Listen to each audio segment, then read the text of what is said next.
What's up, y'all? This is your boy Reverend C coming back at you with another episode of Reverend C's Kitchen, cooking up a little bit of everything except spirits. Reminding you to click like, subscribe, comment down below. Let me know what you think. Let me know what you want to see. As always, if you are in Florida's Treasure Coast or in the Palm Beaches, or you are in need of an ordained minister for either weddings, baptisms, or need a certified Christian counselor to speak to, reach me on this channel and I'll do the best I can to get back to you. Here I'm back with another quick cooks per se. Not so quick, but easy. This is a little easy peasy, lemon squeezy, do it yourself, bake it in the oven recipe for dry rub ribs. And who doesn't love ribs, right? This would be good for traditional pork ribs or even beef ribs. The hardest part is the hurry up and wait part, as they say in the service. So come with me into the kitchen, and this is Reverend C's take on dry rub ribs.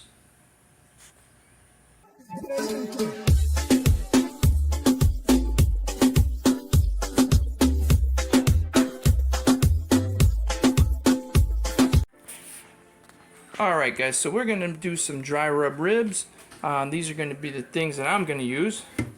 Just the regular old baking pan, some tin foil to line the pan, cutting board here, regular old pepper, black pepper, focus, there we go, some adobo seasoning. Sorry my Filipino friends, but adobo is a seasoning, not a style of food.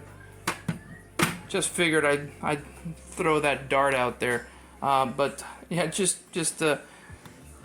yes, this came first. Okay, it's a form of seasoning, and this is where most likely the name for the style of cooking came from, which I am very fond of. I actually may do some adobo, Filipino adobo style dishes, because they are most excellent. So stick around for that one. A little bit of minced garlic. I got one very sharp meat cleaver spoon, and I got a half a rack of ribs. So we're gonna go ahead and just line the pan. Alright, so first things first, let's line our sheet pan here. Simple piece of foil. It doesn't have to be the neatest in the world, it can just be quick and dirty. Okay. We got our pan ready here. As you can see, our ribs fit right in the pan. Okay, and we're gonna get that stuff right out of the way. Just move it out of the way. Let's bring our board here. Okay, as you can see, this one has been beat to absolute hell. Let me get my ribs out. Nice delicious ribs. Now just for my Islamic friends, you may want to turn out here, these are actually pork ribs. Okay, you could use this same recipe to do beef ribs, but just wanted you to be warned. Okay, alright. So I like working from the end of the rib. You got your sharp cleaver. Now it's not necessary to cut straight through, because remember, you are in fact going to bake these. What you are going to do is you're going to feel for the bone. Okay, so what I do is I feel for the bone and just kind of slice. You don't have to go all the way through, but just slice right through here. Do not detach. Feeling for that bone.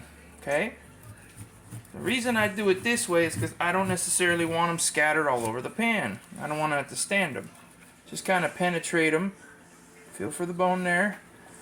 This cleaver is a chef's cleaver. I inherited this from my father-in-law, God rest his soul.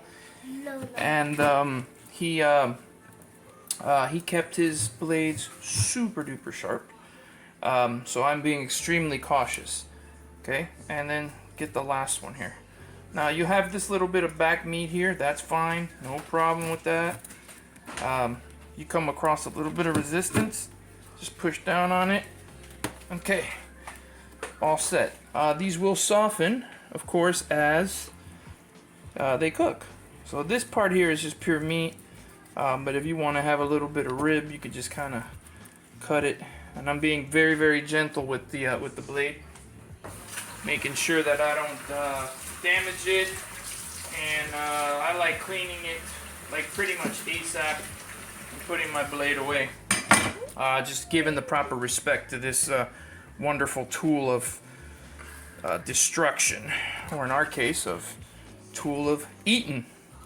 Okay, so we got our ribs right here. You can see there's your rack. Pretty, beautiful, and very simple. You get your pepper.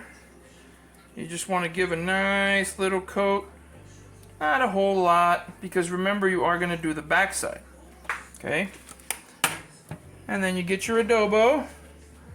If it's Goya, it's got to be good, right? But you don't have to use Goya. You can use whatever you want. And you want to just kind of give it a good little cover all around. Okay, and now what you want to do is you want to take a step back for about 15 minutes, and you want to do the other side. At least that's how I like to do it. If you want to speed it up, you can use a meat tenderizer. One of these guys. Okay, I personally don't use it. If I'm gonna do it, I'm gonna use the palm of my hand. Just palm heel it. Give it a good smack in there. The reason I don't like smacking the shit out of it as much is because I don't like spreading blood and shit all over the counter. Because then it's stuff you gotta clean. Okay, so we're just gonna leave it right there. Come back in about 15 minutes through the magic of video. So this is the back end. So what I'm gonna do, after just a quick rinse, important to keep your hands clean. We're gonna go with our pepper, just plain old black pepper. You would do this on front and back. So the front has already been sitting there for 15 minutes, just sitting there, nothing. So what you want to do is just grab your pepper. This is your dry rub. Just grab your pepper like so. You don't have to completely douse it or cover it. I generally do not. Okay. And then you're done with your pepper. Put your pepper away. The next step is you grab your adobo. If it's Goya, it's got to be good, right? It doesn't have to be Goya. It could be Badia, whatever brand. Again, adobo seasoning, the OG stuff from Spain, not adobo, the Filipino cooking style. So you're just gonna spread your adobo like so, kind of give it an even spray, across like that. Now, if you want to speed the process up, you absolutely can. You can get yourself one of these guys. Use a little bit of a meat tenderizer to smash it in there. I personally don't like using the meat tenderizer because it tends to spread shit all over the place. I'll tend just to use my palm heel, and give it a good smack. Okay, and right now we're gonna sit there. We're gonna let it sit, and it's gonna sit for 15 minutes. So as you can already tell by getting the idea of this video, the hardest and the longest parts of it are the wait times. The actual prep time is actually very, very quick. So as usual, in the old C's Retro Garage, and of course now with Reverend C's Kitchen, I like to show you what you can do with as minimal tools as possible. So because this is going to sit another 15 minutes, we are going to pause our video and we're going to walk away and we're going to go back to work. This is a total of 30 minutes of wait time for about, 2 minutes of actual work. So the hardest part is the wait, guys, and guess what? There's even more waiting. So with the magic of video, okay, we're back. 30 minutes total time. Now you could shorten it. You could do 10 minutes, okay? 15 just seems to me like a nice number, but you can do 10 minutes on each side. It's fine. Now we're back on the front of the rib rack. So you take our garlic, minced garlic. Love you. Take our minced garlic. We got our spoon. And just kind of throw a little bit of garlic here and there. Just throw it in there wherever you kind of get little spots, little top, bottom, depending on the size of your ribs. Okay. Now, if you're not a garlic fan, a huge garlic fan, then omit the garlic. Maybe you prefer onions. I prefer garlic. You can do a little bit of, the diced onions as well. But then you want to take your spoon and you kind of want to spread it in there. Get some of that garlic in there, spread it in there. Here's a little spot there. Because what you're doing is you're not only doing a little bit of the garlic, but you're doing a little bit of the juice that comes with it. It's going to give it that nice garlicky feel, nice garlicky flavor here. And just kind of spread it around your meat. Give it a nice even, spread best you can, of course. All right, and there we go. See, look, we got some garlic there. I don't want to waste it. All right, we don't want to waste that. All right. So now, and if you can get it off the lid, that's the good stuff too. So get right off the lid here. All right, and the parts you find that might have a little bit of a deficit. Okay, that's it. Spread your garlic. Guess what we do now? More waiting. That's right. More waiting. That's okay, because we're waiting with a purpose. So now what we're going to do, we're going to leave our ribs, and we're going to come over to our oven. Okay? And we're going to turn this sucker on bake at first, because bake is how my particular oven sets the timer. With this particular one, I always set it to about 400 and... Oh, shut up. I'm trying to remember. Is it 400 or 405 or 415? Okay. So it's 415 actually. Just had to remember it. Okay. Once it hits operating temperature, this is my oven. Yours might be a little different. But once this hits operating temperature, flip the bake to broil. Okay? And we're going to broil it. And then you'll have to reduce the temperature on mine. Mine happens to be a Whirlpool. That's how it operates. That's how it works. It's stupid. If somebody could tell me a better way to do it, cool. Let me know. Okay? But now you're going to let it heat up. Now when this timer goes off, guess what else we do? Wait a little bit more. That's right. We're going to wait a little bit more. Wait about 5 minutes before we put in our ribs.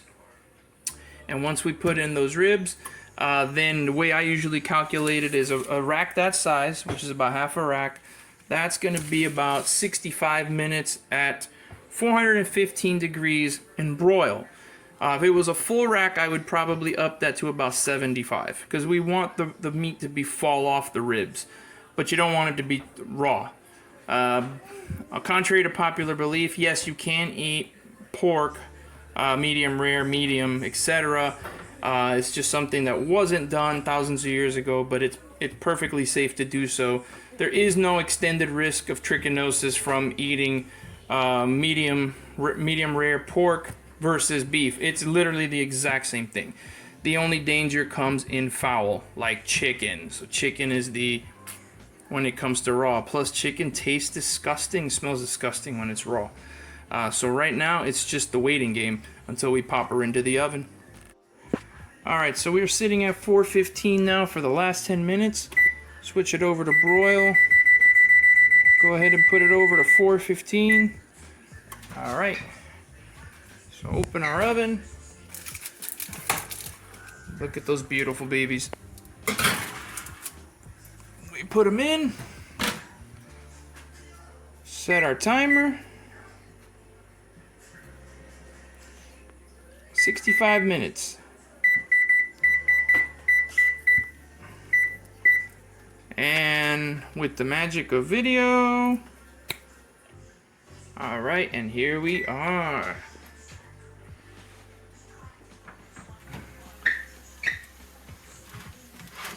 Look at these babies. Matter of just letting them cool off, give them a cut, make your side, good to go. Let's let them cool off a little. Alright, let's go ahead and cut into it. See, you should have this little bit of a crispiness on the outside, but when you cut into it, look at this. Look at that. Right off the bone, look at that. Look at that. Perfect. That's goodness right there. And then if you really want to save the juices, then you put this guy on, I forget what these suckers are called, but like basically like the little bottom part of the air fryer or the toaster oven. Sorry, I can't think of what they're called. I know it's not a baking sheet, but the little grill shit, you know. And you know, you'll get a nice texture like this. Look at this, just comes right apart. Falls right apart when you just cut into it. Beautiful. Dig in.